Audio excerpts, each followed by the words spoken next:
Mas ninguém teve mais influência na minha vida do que meu pai. Sim. Meu pai era aquela coisa de raiz mesmo. Ele não só crescia para cima, era um homem inteligente, lúcido, perceptivo, mas enraizado no Evangelho como eu nunca conheci ninguém. Aí tive muitas influências de amigos queridos como John Stott, de quem eu privei da amizade, da intimidade, com muito carinho. Você chegou a conhecê-lo mesmo? Bastante, nós Legal. ficamos amigos, não é que eu o conheci. Nós Exaustivamente tivemos citado no uma meio presente. amizade sólida, profunda, de convívios muito raros entre mim e ele. E muito especial até ele partir. E é um amigo que de vez em quando me dá uma forte saudade dele, do meu querido John Stott. Sim. E tem outros. Agora, tem aqueles amigos de cotidiano que foram muito importantes e são, como por exemplo o Manfred Grellert, que está com 80 e tantos anos. Hoje ele está passando uns dias em Fortaleza e eu vou encontrar com ele dia 17, lá em Fortaleza. Mas ele mora em Claremont, na Califórnia, nos Estados Unidos. Foi ele que me levou, quando era vice-presidente da World Vision International, lá para a Califórnia. Foi quem, junto com o Billy Graham e o Leighton Ford, pagaram os meus estudos durante aquele período todo que eu fiquei lá. E ele é um amigo que já era amigo desde o início dos anos 80, continua até o dia de hoje, sempre teve uma influência de solidez de caráter e de fidelidade de amizade, como poucos tiveram na minha vida. Foi muito mais pela proximidade, pela fidelidade, pelo compromisso fraterno que ele manteve intacto nos dias bons, nos dias maus, em todas e quaisquer situações. Então, na medida em que eu possa me referir a pessoas que não foram só influências teológicas ou de pensamento, ou filosófico, ou culturais, se eu for me referir ao cotidiano, meu pai vem em primeiro lugar, junto com o reverendo Antônio Elias logo depois, e no nível das amizades de importância duradoura e significativa, o Manfred Grellert, Sim. meu amigo amado. E com seu pai, era mais uma questão de exemplo ou de palavra, De ou as tudo. duas coisas juntas? Papai tudo. É. Papai era exemplo, era o pensamento, era a pacificação e era a verdadeira comunhão com Deus. Porque papai não era um cara de elucubrações sobre Deus. Ele era uma pessoa que conhecia Deus nele mesmo. Ele é um indivíduo que teve a experiência de Paulo lá em 2 Coríntios 12, de ser arrebatado e entrar em dimensões, em páramos espirituais, e depois ficou 3 meses para tentar narrar a história e não conseguia. Chorava, chorava, até que um dia eu consegui, na floresta, que ele me contasse. E o resumo foi o seguinte: ele falou: meu filho, sabe a experiência que o nosso irmão Paulo teve e que ele narra, só a referência dela em 2 aos Coríntios, no capítulo 12? Eu falei: o quê? De ter sido arrebatado ao paraíso? Ele falou: pois é, aconteceu comigo aqui no meio da floresta, sozinho. E aí começou a chorar, chorar, e eu digo: conta, pai. Ele não conseguiu. Segundo dia também não, terceiro dia também não, até que ele conseguiu falar.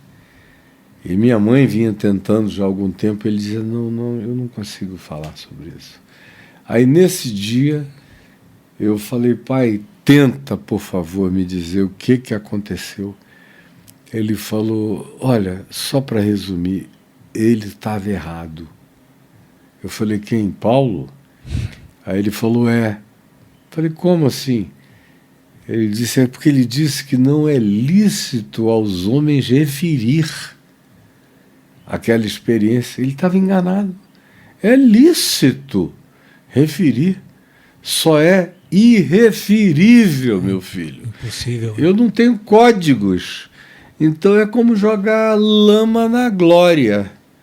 É com a tentativa de fazer uma descrição, é de um empobrecimento tão aberrativo e tão patético que eu vou poupar a mim e o meu espírito e a sublimidade do que eu experimentei de qualquer experiência de tentativa narrativa. Ele estava certo no resto de dizer, não sei se foi no corpo ou fora do corpo, não sei, Deus não sabe, porque está para além da descrição. Sim. A única coisa que não está correta é dizer não é lícito aos homens referir. É lícito, mas quem de fato experimentou sabe que é irreferível. Sim. É inenarrável. A gente, quando está em consciência plena, a gente tem os nossos sentidos, né? A nossa sensorialidade, que se resume a 5 sentidos, né? Uhum. Às vezes uma percepção um pouquinho mais maior, aguça algum sentido, mas imagino que seja uma experiência para além do inconsciente até. Realmente não dá para descrever. Não, e toda vez que ele tentava, ele derramava lágrimas. E a coisa mais linda, depois que eu tive com meu pai, foi a morte dele.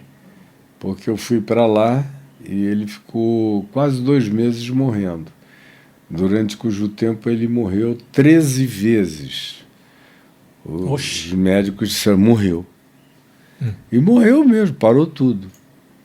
Aí eu ia e falava no ouvido dele, paizinho, meu paizinho amado, é seu filho. Caio Fábio, ele abriu o olho, sim, meu filho.